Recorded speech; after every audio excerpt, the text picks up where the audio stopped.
Welcome to my YouTube channel world literature.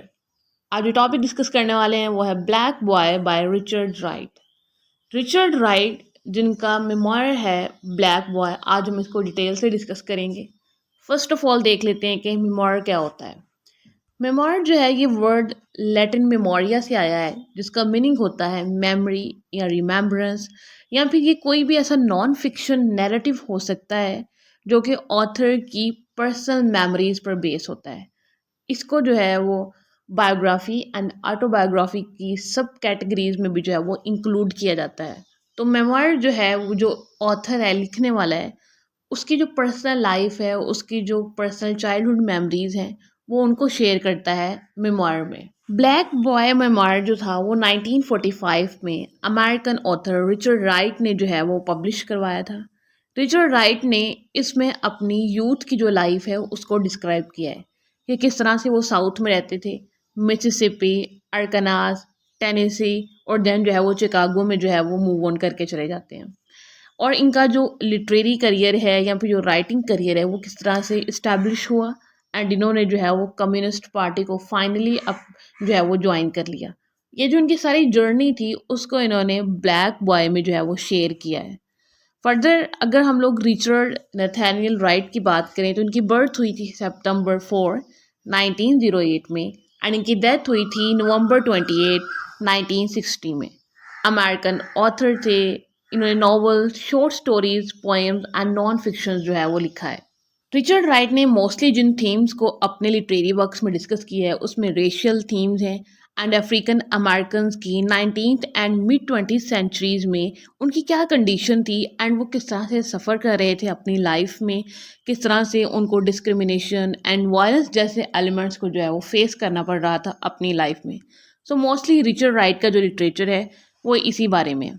अब आते हैं हिस्टोरिकल कॉन्टेक्स्ट की तरफ। ब्लैक बॉय का जो है वो एक हिस्टोरिकल कॉन्टेक्स्ट है कि जब ब्लैक बॉय को जब लिखा गया उस टाइम पे जो है वो सिविल वॉर जो है वो चल रही थी। अब सिविल राइट्स जो मूवमेंट थी वो 1950 से 1960 के दरमियान चल रही थी। ये इस वजह से चल रही थी क्योंकि अमेरिका में जो साउथ था वहाँ पे रेशियल सुप्रेशन एंड जो सेग्रीगेशन सिस्टम था वो डोमिनेटेड था, एंड उसकी वजह से जो है इसको जिम क्रो लॉज जो है वो कहा जाता था। मीन्स के साउथ में जिम क्रो लॉज चल रहा था, जिसके अकॉर्डिंग जो है वो ब्लैक्स को उनके राइट्स जो हैं वो नहीं दिए जा रहे थे। इनका जो लॉज थे वो स्टेट टू स्टेट वेरी करते थे। मीन्स के हर स्टेट के अपने ही रूल बना दिए गए थे।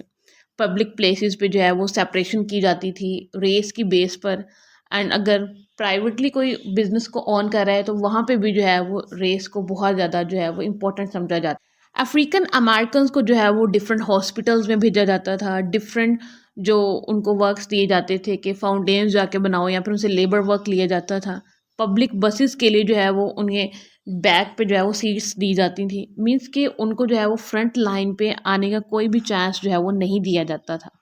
सो उसके बाद जो है वो जो ये passage of 1964 civil rights act आया, इसके थ्रू जो है वो कुछ फेडरल पॉलिटिकल डिसीजंस लिए गए, जिसकी बेस पर जो है वो स्कूल सिस्टम कुछ ठीक हुआ। क्योंकि जो ब्लैक्स हैं उनको एजुकेशन का राइट नहीं दिया जा रहा था, वोट का राइट नहीं दिया जा रहा था, उन्हें अच्छे हॉस्पिटल्स में जो है वो चेकअप का राइट जो है वो नहीं दिया जा रहा था, या फिर जो एक बेसिक नीड होती है किसी भी सिटीज़न की वो उनको जो है वो नहीं मिल रही थी। सो ये सिविल राइट्स एक्ट जो था इसने कुछ हेल्प की, कुछ न्यू पॉलिसीज़ बनी। बट ये जो सेग्रीगेशन का एक्ट है ये 21st सेंचुरी तक जो है ये चलता रहा, क्योंकि कलर की बेस पे एक्सप्लॉयटेशन जो है इसको बहुत कॉमन समझा जाता है। हम प्रेजेंट टाइम की बात करें तो अब भी जो है वो वाइट्स को जो है वो प्रेफरेंस दी जाती है ब्लैक्स पर। ब्लैक्स को जो है वो उनकी एक लॉन्ग हिस्ट्री से जो है वो एक्सप्लॉयटेशन फेस करना पड़ रही है।